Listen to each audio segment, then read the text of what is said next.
Hi, and welcome to the second section of Chapter 7. Mel's here too. We're looking at angle sum theorem. So these are the start of the second page of these trig identities. So in that file, I'm just focusing on the top box on the back side of that trig identities list. Now you'll notice this one is where these start getting a little nasty looking. So we've got sine of we just got two angles added together, but then it explodes into this big mess of stuff. Same thing with cosine. You can see it's just like, oh, I'm just trying to add these two angles together, and it explodes into all this other stuff. Mel's upset about it too. So why is this happening? Why is it going so messy? Well, it's this problem with the distributive property. There are certain operations that work well with the distributive property, and there are others that just don't. They don't work very well. For example, like adding inside, can you distribute that squared in there? No, you can't. If you do 3 plus 7 and then you square it properly, you get 100. But if you try to distribute that squared in there, you get a much different answer. Same thing happens with natural log. If we've got two things being added together, we can't just kind of like distribute that ln in there.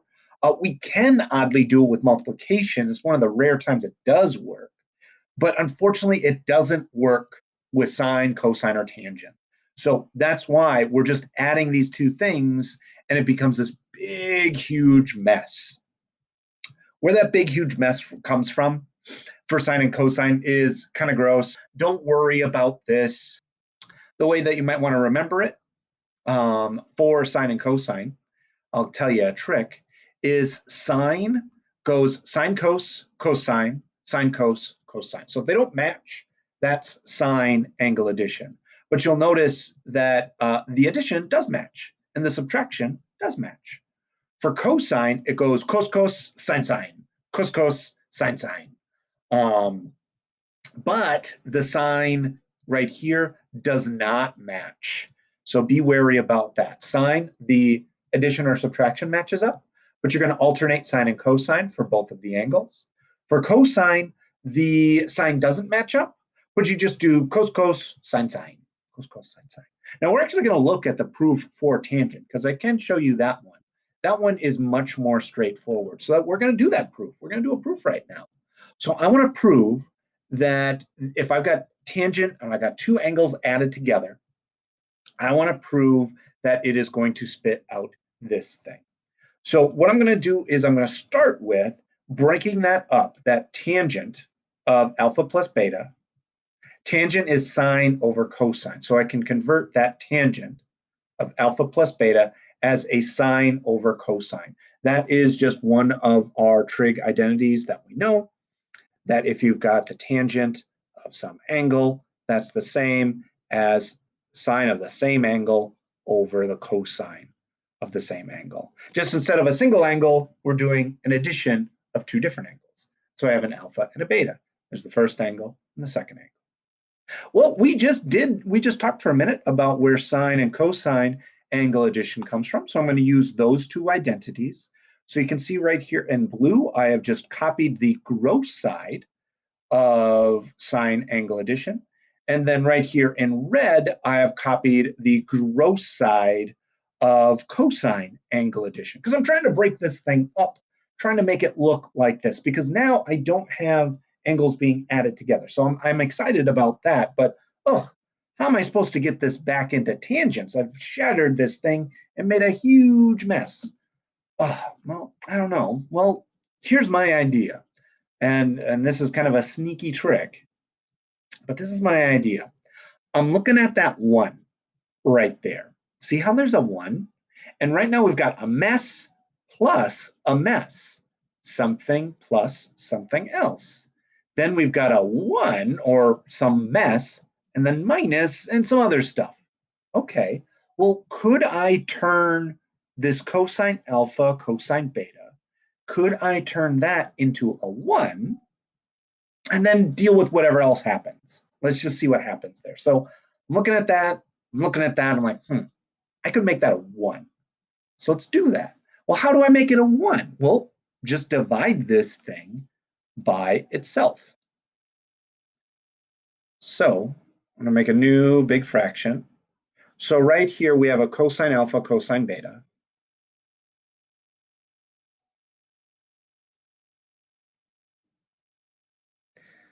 We want to divide that by itself, cosine alpha, cosine beta. Because once we do that, in our next step, we'll end up with just a 1 right there. And that's what we're trying to do. We're trying to just get this to be a 1. I don't know what else is going to happen. I do. But for now, I'm just going to say, hey, I just want to turn that into a 1 and see where we go from there. Just do things. Well, I can't just divide that single term by cosine alpha, cosine beta. If I want to divide that term by cosine alpha, cosine beta, I have to divide everybody by cosine alpha, cosine beta. All right, sure, whatever. So we have a sine alpha, sine beta. We're going to divide that by cosine alpha, cosine beta. And it's not just in the denominator. We got to do this in the numerator too. So we've got cosine alpha, sine beta. This one's also going to get divided by that same cosine alpha, cosine beta. Over here, we've got a sine alpha, cosine beta. We got to divide that thingy. I don't know why I made that black. By cosine alpha, cosine beta. So everybody got divided by the same thing.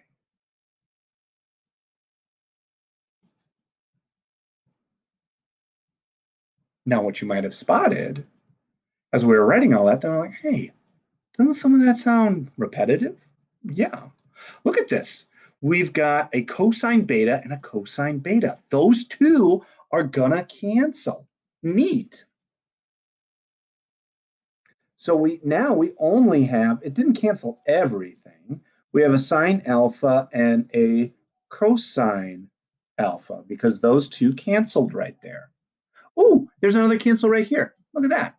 Those two cosines cancel each other. So now our numerator looks like sine alpha over cosine alpha plus a sine beta over cosine beta. Okay. What cancels here? What cancels in this spot? Dang it, nothing. Nothing cancels. Shoot. Ooh, that freaked out.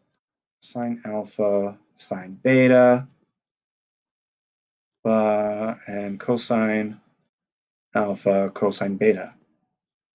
Wait, though. Wait, though. We remember the one that we started with.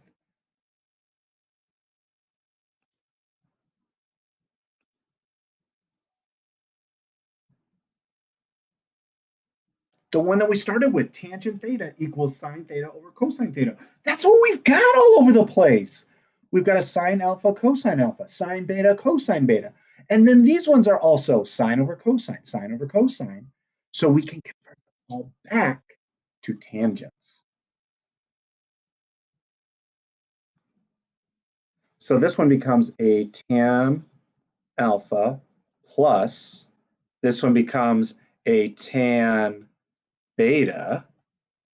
We still have our 1 minus, this is 2 tangents, a tan alpha, tan beta.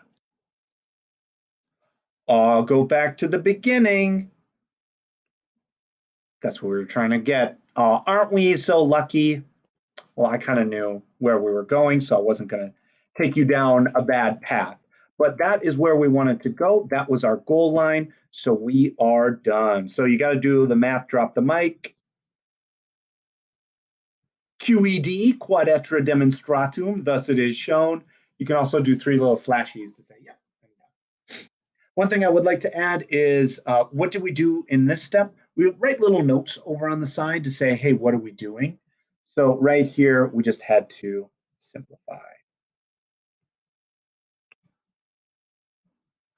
Now, if you want to do those steps after you've finished all your algebra, some people like to do that. I really recommend it when you're first doing your proofs, especially if you're not sure where you're going to go. I did it at the same time, just try to save time.